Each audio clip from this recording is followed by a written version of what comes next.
Hello student, कक्षा 12th के विद्यार्थी, आप लोगों के लिए मैं नया टॉपिक त्यागपति, जो आपकी हिंदी में 4 नंबर की स्कोरिंग करने वाला प्रश्न लगा हुआ है, उसका वीडियो लेकर आई हूँ। अब किसके जिले के विद्यार्थियों को ये टॉपिक पढ़ना है वो मैंने नोट डाउन किया है। पहला आगरा, गोरखपुर, गाजीपुर, बरेली, सुल्तानपुर, जालौन, लखीमपुर खीरी, गोंडा, शाहजहांपुर, बाराबंकी जिलों के लिए ये टॉपिक जो त्यागपति आपका है, ठीक है, वो लगा हुआ है। आप अपना जब प्रश्न पत्र आप खोलो तो सबसे पीछे साइड जहाँ पे आपका प्रश्न पत्र खत्म हो रहा होगा वहाँ पे ये आपका त्यागपति टॉपिक दिया जाएगा, बट उसमें ये जिले उसमें नोट डाउन नहीं होंगे। तो बच्चों को पहचान कर कि हमारे ज़िले में कौन सा आपका खंड लगा हुआ है उस पोर्शन को आपको करना है। बहुत सारे रहते हैं, उसमें मैंने सिलेबस जो आपको बताया था उसमें भी बताने का प्रयास किया था कि जिस जिले के विद्यार्थियों में जो बुक लगी हुई हो और प्रत्येक जिले के अनुसार अलग अलग बुक लगी हुई है, तो जिस जिले के जो विद्यार्थी हों उनकी जो भी बुक लगी हुई है उसको देखकर ही उस प्रश्न का आंसर करना है। आइए देखते हैं त्यागपति में प्रश्न कैसे आते हैं। पहला प्रश्न, अभी तक जो भी आपकी कथा वस्तु से रिलेटेड या घटनाओं से या सर्गों से रिलेटेड जो भी प्रश्न आए हैं, कितने सन में आए, मैंने वो सारे लिखे हुए हैं। अब नीचे देखेंगे आप लोग, त्यागपति खंड का आपका कथानक संक्षेप में लिखिए। दूसरा प्रश्न आपका है त्यागपति की कथा वस्तु संक्षेप में लिखिए। कथानक और कथा वस्तु एक ही बात होती है और इसी को एक चीज और कहते हैं सारांश, ठीक है। अगर ये तीन में से आपको कोई भी शब्द मिले तो आपको पूरी जो डिटेल होती है ना, ठीक है, स्टोरी, वो सारी लिखनी होती है। अभी प्रश्न देख लीजिए आपका, वेरी इंपॉर्टेंट, 14, 13, 12, 11, 9, 8, 7, 6, 5 और ये आपका अगला सेट जो होगा कोई दूसरा उसमें 2014 में फिर से पूछा गया था। अगला तीसरा प्रश्न देखिए, अथवा में त्यागपति खंड काव्य की प्रमुख घटनाओं का वर्णन कीजिए। क्रमवार जो घटनाएं आपकी हुई हैं या जो सर्गों में डिवाइडेड है उनको आपको लिखना है। ये भी 2014 में आपका प्रश्न आया था। इसके आगे, त्यागपति खंड काव्य की प्रमुख घटनाओं का क्रमबद्ध वर्णन कीजिए। ये भी आपका 14 और 4 में पूछा गया प्रश्न है। इस तरीके से इतने सारे प्रश्न आपके पूछे गए हैं, बट इनका आंसर एक ही है। आगे देखिए, प्रसिद्ध साहित्यकार रामेश्वर शुक्ल अंचल द्वारा रचित त्यागपति खंड काव्य एक ऐतिहासिक काव्य है। अब जिस राइटर ने इसको लिखा हुआ है उसका नाम हमें यहाँ पे पहले लिखना होता है इंट्रोडक्शन में। तो रामेश्वर शुक्ल अंचल, ठीक है, अंचल इनका शॉर्ट का नाम है, तो इस तरीके से मैंने सिंगल इन्वर्टेड कॉमा में इसको, ठीक है, बंद कर दिया है। द्वारा रचित त्यागपति खंड काव्य एक कैसी है, ऐतिहासिक काव्य है, ठीक है। तो इतना लिखने के बाद हम अंडरलाइन देंगे इसको, ऐसे ही आप पेपर में करेंगे। जिसमें 6वीं शताब्दी के प्रसिद्ध सम्राट हर्षवर्धन के त्याग तप का वर्णन किया गया है, ठीक है। तो क्या कहानी में या स्टोरी में खंड काव्य में कहा गया वो हमें इंट्रोडक्शन में थोड़ा सा डालना होता है और उसमें हम अंडरलाइन कर देते हैं। तो इससे ये एग्जामिनर को कॉपी चेक करने में ये लगता है कि हाँ, बच्चे को इस टॉपिक के बारे में जानकारी है, तो वो बहुत डीपली आपके जो आंसर आपने किया उसको नहीं पढ़ेगा, ठीक है। तो इस तरीके से हम लिखेंगे। आगे देखिए, इस खंड काव्य में कवि ने हर्ष की वीरता का वर्णन किया है। इस खंड काव्य की कथा वस्तु निम्न प्रकार है। तो जो आपकी कथा वस्तु है वो 5 सर्गों में डिवाइडेड है। मैंने 5 सर्ग लिए हैं। कभी कभी आपका जो तृतीय सर्ग है और पंचम सर्ग है ये अलग से पूछे गए हैं कि जो आपका खंड काव्य है त्यागपति, इसके तृतीय और पंचम सर्ग की, ठीक है, विस्तार से व्याख्या कीजिए या वर्णन कीजिए। तो आपको 5 सर्ग क्रम से याद होने चाहिए और आपको मेरे हिसाब से पूरी कथा वस्तु एक साथ न लिख के सर्गों में डिवाइडेशन करके लिखना चाहिए। इससे अच्छा इंप्रेशन पड़ता है, क्योंकि अच्छा स्कोरिंग करने वाला प्रश्न 4 नंबर इसके आपको मिलते हैं अगर आप अच्छी आंसर राइटिंग करते हैं। आगे देखिए, प्रथम सर्ग में, राजकुमार हर्षवर्धन वन में शिकार खेलने में व्यस्त थे, तभी उन्हें पिता के रोगग्रस्त होने का समाचार मिला। हर्षवर्धन तुरंत लौट आए। पिता को रोग मुक्त करने के लिए वे उपचार करवाते हैं परंतु असफल रहते हैं। पति की अस्वस्थता को देखकर हर्षवर्धन की मां ने पति की मृत्यु से पूर्व ही, आगे देखिए, मृत्यु से पूर्व ही आत्मदाह कर लिया। कुछ समय बाद हर्ष के पिता की भी मृत्यु हो गई। हर्षवर्धन ने उनको माँ को बहुत समझाने का प्रयास किया कि जो पिताजी हैं वो ठीक हो जाएंगे, बट माँ ने सोचा कि पति के खत्म होने के बाद अगर मैं जीवित रही तो वो समाज के लिए अच्छा संकेत नहीं होगा, तो वो ये सोचकर पहले ही अपने पति के मरने के पहले ही आत्मदाह कर लेती हैं। पहले ऐसी प्रथा भी थी।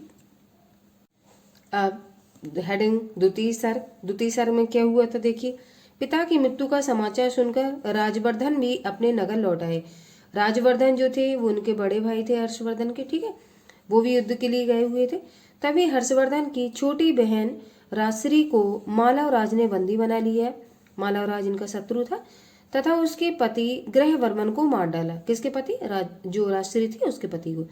यह सुनकर हर्षवर्धन के बड़े भाई राजवर्धन मालवराज को परास्त करने के लिए चल पड़ते हैं। वह गौड़ नरेश को हरा देते हैं, पर गौड़ नरेश धोखे से राजवर्धन की हत्या कर देते हैं। आगे देखिए, ये सब कहाँ पे राजवर्धन की हत्या कर देते हैं। आगे ये सब समाचार हर्षवर्धन को मिलता है तो वे गौड़ नरेश से युद्ध करने चल पड़ते हैं, परंतु तभी उन्हें सेनापति से अपनी बहन के आत्मदाह की बात पता चलती है। शीघ्र ही वे बहन को ऐसा करने से रोक लेते हैं और कन्नौज लौट आते हैं, ठीक है। तो उन्हें सेनापति के माध्यम से क्या पता चलता है कि उसकी बहन जो राजश्री है उसके पति ग्रहवर्मन की हत्या कर दी गई है, तो वो भी आत्मदाह करने का प्रयास करती है जैसे कि उसकी माँ ने किया था। तो हर्षवर्धन को जैसे ही पता चलता है तो वो अपनी बहन राजश्री को वन से समझाते हुए घर ले आते हैं और उसे आत्मदाह करने से रोक लेते हैं। आगे देखिए, तृतीय सर्ग, ये 2008 में अलग से पूछा गया था। इस सर्ग में सम्राट हर्ष की इतिहास प्रसिद्ध दिग्विजय का वर्णन है। दिग्विजय मतलब ऐसी गाथा जो बहुत सफलता का सूर मचाने वाली है, उसको कहते हैं दिग्विजय। उन्होंने 6 वर्षों तक निरंतर युद्ध करते हुए समस्त उत्तराखंड को जीत लिया। उन्होंने विदेशी शत्रुओं को नाश करके देश को शक्तिशाली एवं सुगठित राज्य बनाया। सुगठित मतलब स्ट्रॉन्ग, और अनेक वर्षों तक धर्म पूर्वक शासन किया। तो ये आपका तृतीय सर्ग हो गया जो कि इम्पोर्टेंट है आपका। अब हम देखते हैं चतुर्थ सर्ग।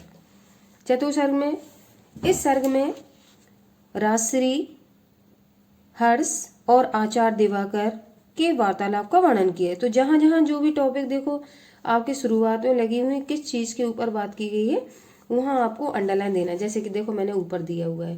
अंडरलाइन देने का मतलब है कि आप अगर इस तरीके से देंगे तो एग्जामिनर आपकी कॉपी को डीपली नहीं पढ़ेगा।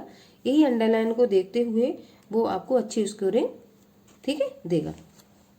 आगे देखिए, इस सर्ग में राजश्री, हर्ष और आचार्य दिवाकर के वार्तालाप का वर्णन किया। आचार्य दिवाकर इनके पुरोहित थे, ठीक है, जो कि राज्य में होते हैं और इन लोगों को सलाह मशवरा देते हैं, जो भी राजा वगैरह होते हैं। तो उनका क्या नाम था? आचार्य का दिवाकर, ठीक है। वार्तालाप का वर्णन किया गया है।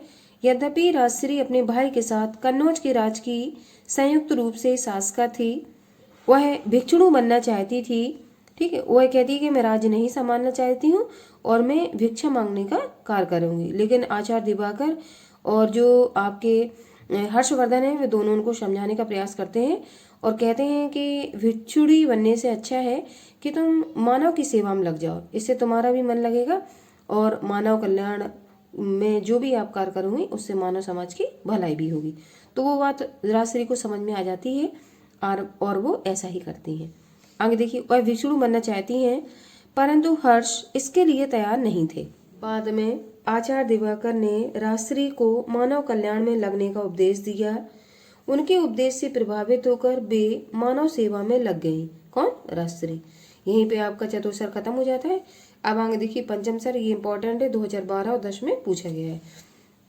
इस सर्ग में हर्ष के त्यागी और वृत्ति जीवन का वर्णन किया गया है। हर्ष ने, अब ये जो भी इम्पोर्टेंट आपको पंचम सर्ग है क्या बात कही उसको हम अंडरलाइन देंगे, ठीक है। आगे देखिए, हर्ष ने प्रयाग, ठीक है, में त्याग व्रत का महोत्सव मनाने का निश्चय किया और उन्होंने संपूर्ण संचित कोष का दान करने की घोषणा की। जो भी उनके राजकोष में होता था, पूरे वर्ष भर में जितना इकट्ठा करते थे उसको, वो जो मेला लगता था उसमें सारा प्रजा की भलाई के लिए दान कर देते थे और वस्त्र भी अपनी बहन से मांगकर, ठीक है, पहनते थे। आगे देखिए,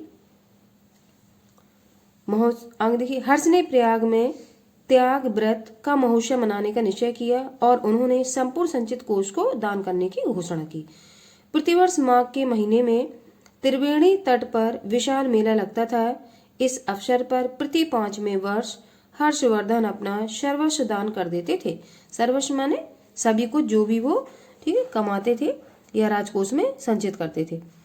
इस प्रकार कर्तव्यपरायण, कर्तव्यपरायण मतलब कर्तव्य को निभाते हुए, त्यागी त्याग करने वाले, परोपकारी दूसरों की भलाई चाहने वाले शासक के रूप में उभर कर सामने आते हैं। अब पैराग्राफ चेंज करके, ये खत्म हो गया 5 में, अब पैराग्राफ चेंज करके जैसे कंक्लूजन लिखा जाता है ना निष्कर्ष, वैसा हम इस तरीके से लिखेंगे 2 लाइन। उभर कर सामने आते हैं, सम्राट हर्षवर्धन के माध्यम से कवि ने श्रेष्ठ शासन का वर्णन किया है। ठीक है, इनको आधार मान के कवि ने किया कि जिस तरीके से ये हर्षवर्धन ने अपना शासन चलाया उसी तरीके से शासन चलाना चाहिए, सारी चीज़ों को ध्यान में रखकर जिसमें प्रजा की भलाई शामिल हो। आई होप मैंने जिस तरीके से आपको ये जो खंड का आपका लगा हुआ है बताया है आपको समझ में आया होगा, और आपको सर के हिसाब से ही डिवाइडेशन करके इसको तैयार करना चाहिए। मेरे हिसाब से पूरा एक साथ जो आप कथा टाइप की तैयार कर लेते हो उसमें अच्छी स्कोरिंग आप नहीं कर सकते हैं। अगर आप सर के अनुसार लिखेंगे, जैसा कि आपको पता है ये पंचम सर्ग में जो भी खंड का भी डिवाइडेड है और किस तरीके से अंडरलाइन आप देंगे, और जब शुरुआत करेंगे तो राइटर का नाम लिखेंगे और किसके ऊपर बात कही गई है 2 लाइन वो भी लिखेंगे, और लास्ट में आपको पूरा पढ़ने के बाद क्या सारांश आपने निकाला, दो कंक्लूजन में या निष्कर्ष में 2 लाइनें आप लिखेंगे। इस तरीके से आपका कंप्लीट जो भी खंड का है जिस तरीके से आंसर राइटिंग करनी होती है तो इसमें आपको पूरे 4 नंबर की स्कोरिंग आपकी हो जाती है।